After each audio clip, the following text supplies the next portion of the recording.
Hello everyone, here is the video for Seminar 2 about social media marketing, the past, present and the future. So let's start with the past. I'm going to skip the ancient past and just continue straight into what we now are referring to as Web 2.0, which is obviously the addition to Web 1.0. Which was the situation with the internet as it used to be in the early days, basically based on catalogs of pages, like a traditional web page where you just post stuff that is not interactive. So we're talking about Web 2.0. This was really around the time where the internet started to become interactive. Which is actually consistent with Berners-Lee's vision for the internet. So this is creator of the internet in the first place, was that the internet was going to be a space for people to interact and in which all users could actually contribute. So that did not happen in the early days. The only people that were actually creating stuff on the internet were geeks and scientists and computer stuffing people that were creating web pages, while the rest of us were just consumers that will look at pages. That is not the reality anymore. We are all contributing to creating content on the internet. So we're talking about Web 2.0.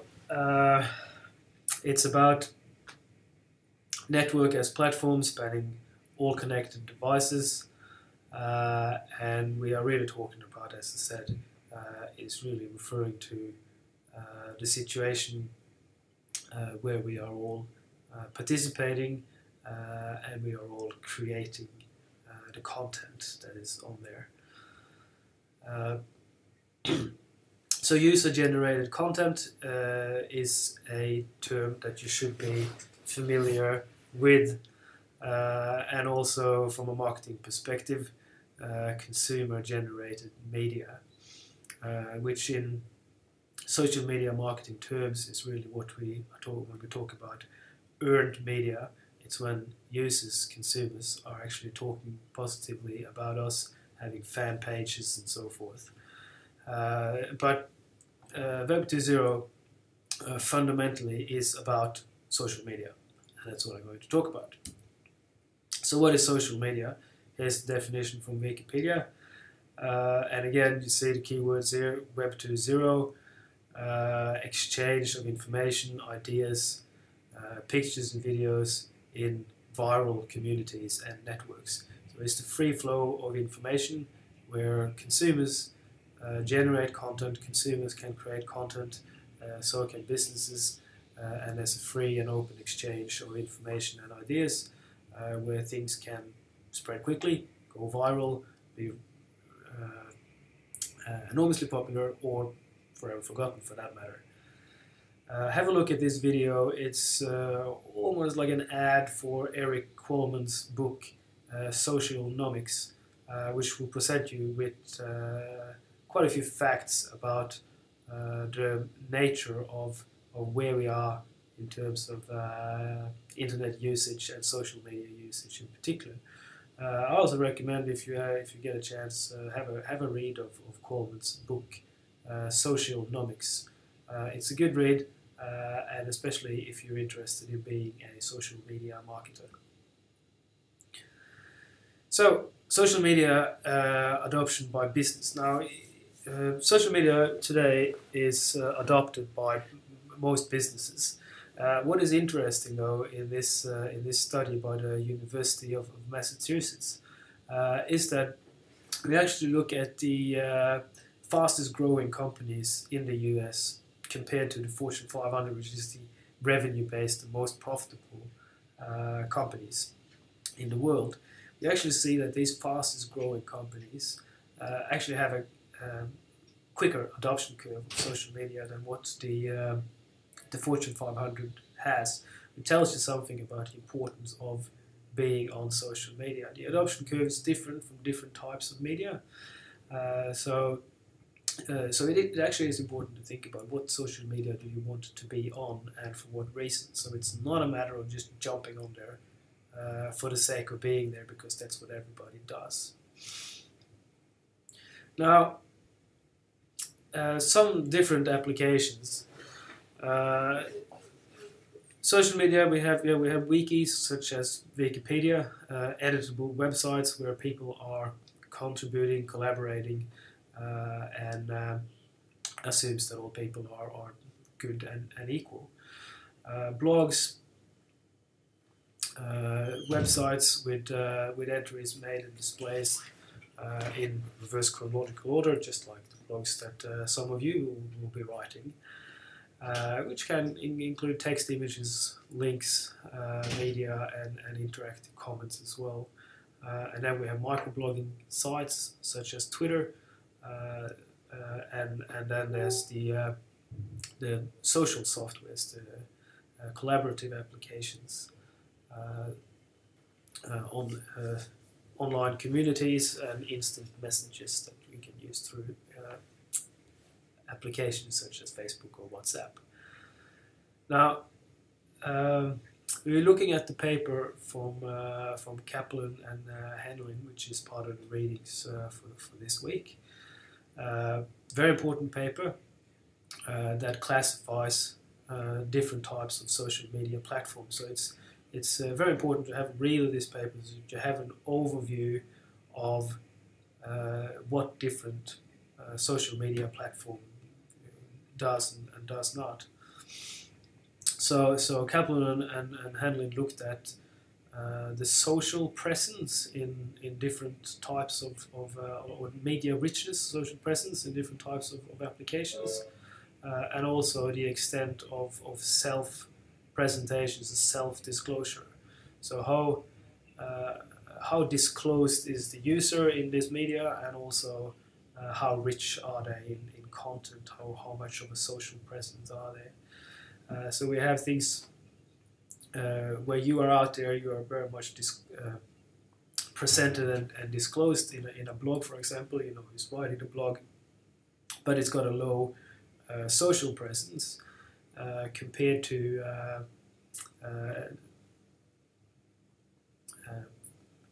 sites such as, for example, Facebook, which is more around social networking than one person presenting their own blog.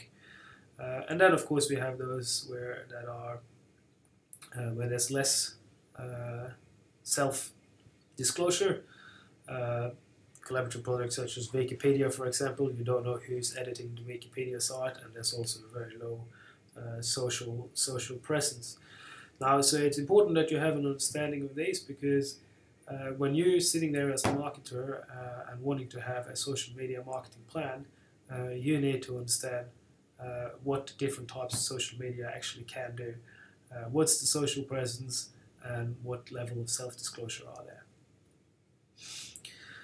So let's have a look at this report from KPMG that give you some advice from Deloitte's early discovery of businesses in the social media space. So you're going to look through these different areas here. So before you start out in social media, what you really need to think about. First of all, secure your real estate. So if you're a small business, and even if you have no particular interest, for example, in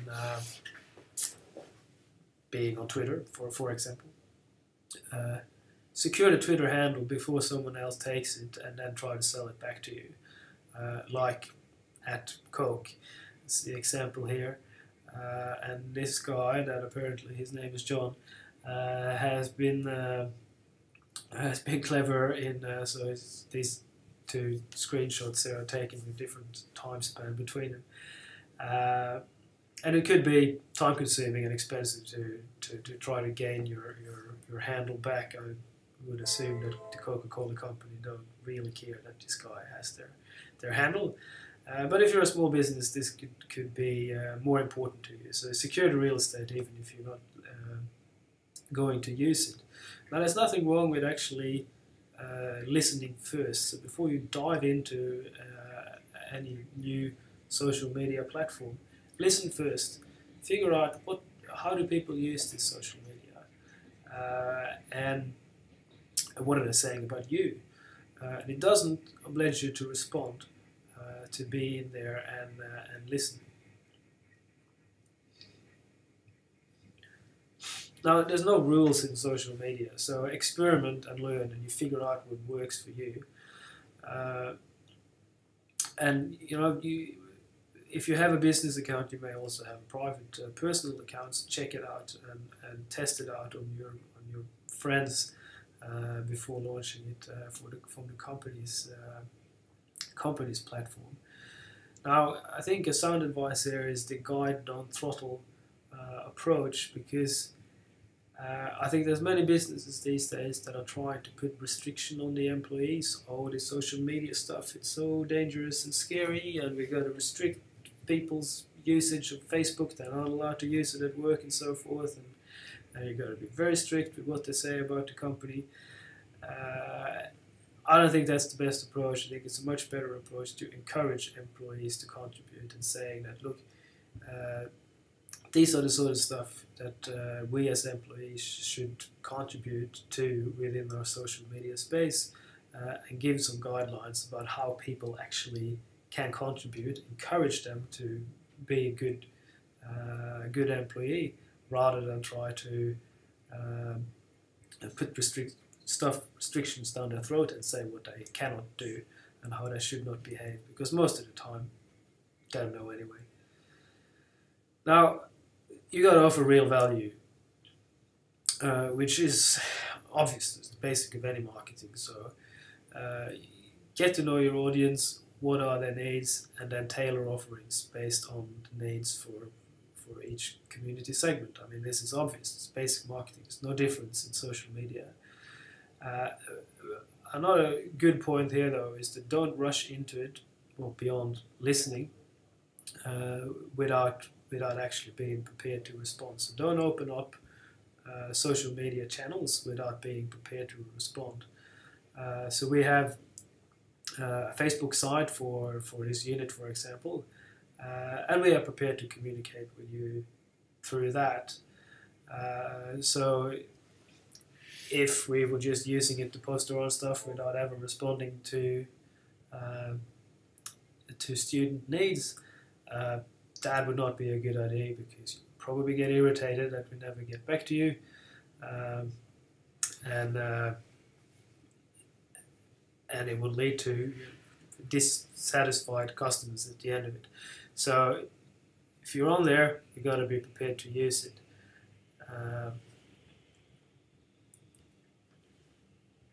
Mistakes will happen and complaints will happen, so that happens everywhere. Like that's also pretty much the same in regular way of running a business, and there's no difference in a social media space. And you may not get it right the first time, and you should be prepared to say sorry. Things happen quickly, conversations happen quickly, people may misunderstand things, and you should be prepared to say sorry, that came out of the wrong context or whatever it was, and talk to people as a person.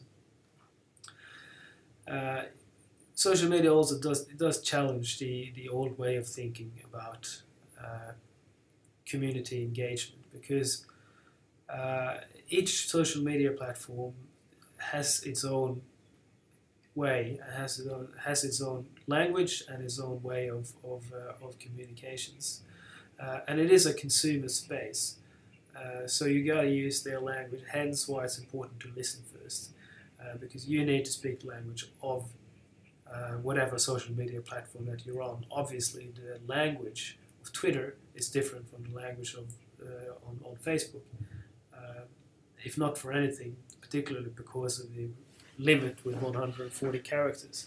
So you got to use the language of the community, and you got to interact on their terms, because it is the consumer's space. Obviously, use personal rather than formal business language. People don't like to get the idea that they may be talking to a robot or something generating tweets for them or Facebook posts. Be yourself, be a person, and use personal rather than formal language.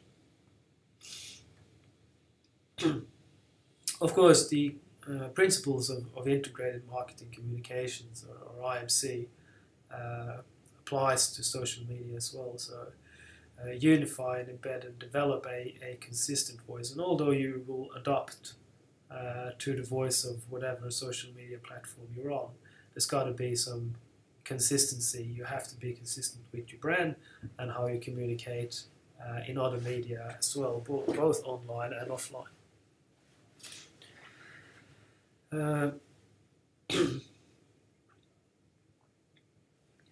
And so, looking at strategies, social media strategies, often top-level strategy is different. It's driven from below rather than top-down.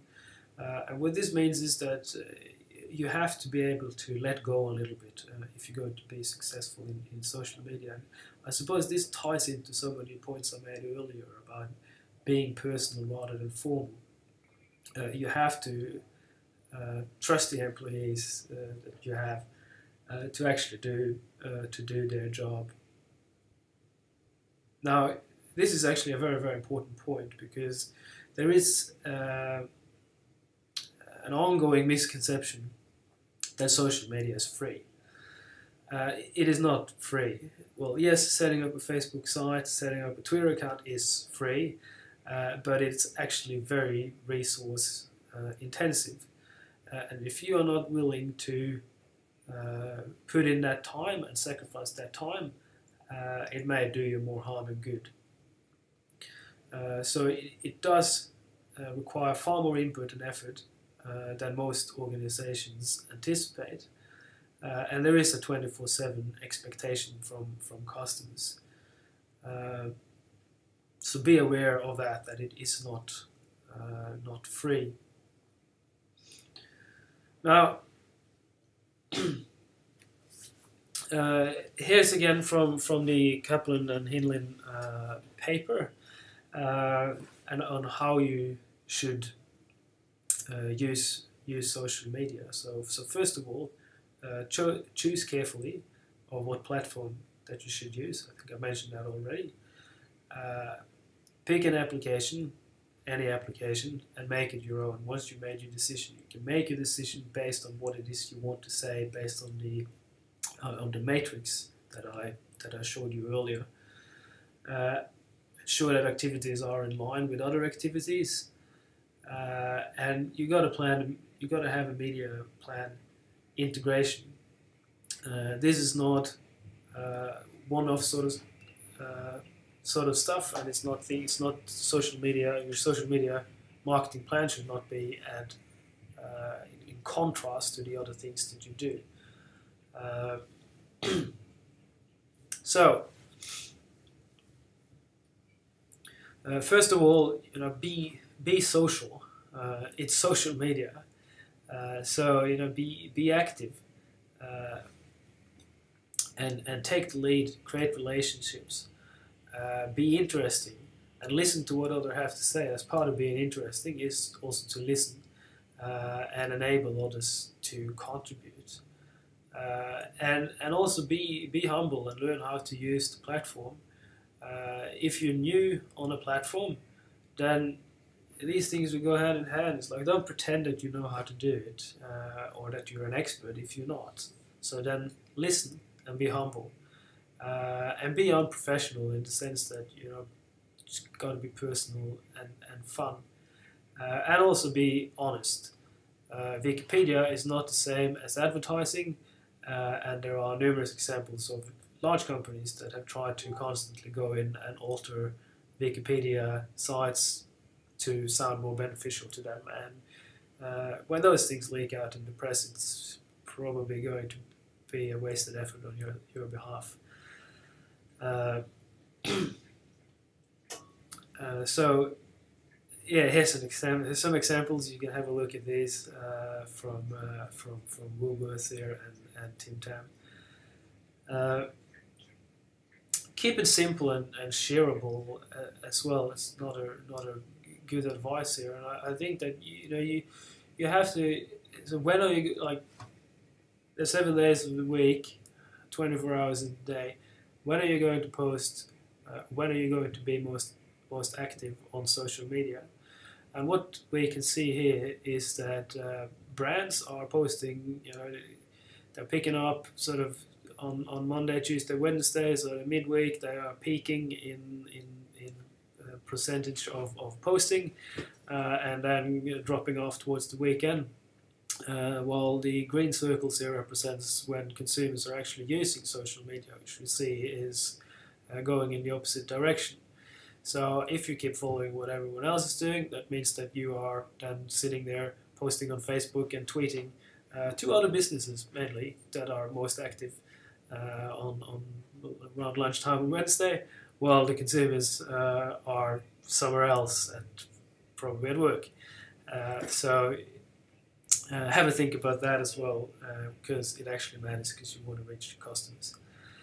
Now, part of the reading for today is the Sensis social media report, and I want you to have a good and thorough look of this report, because it is actually quite important. It contains a lot of data about social media usage of businesses as well as consumers. Have a read through it and see if you can identify some trends in there.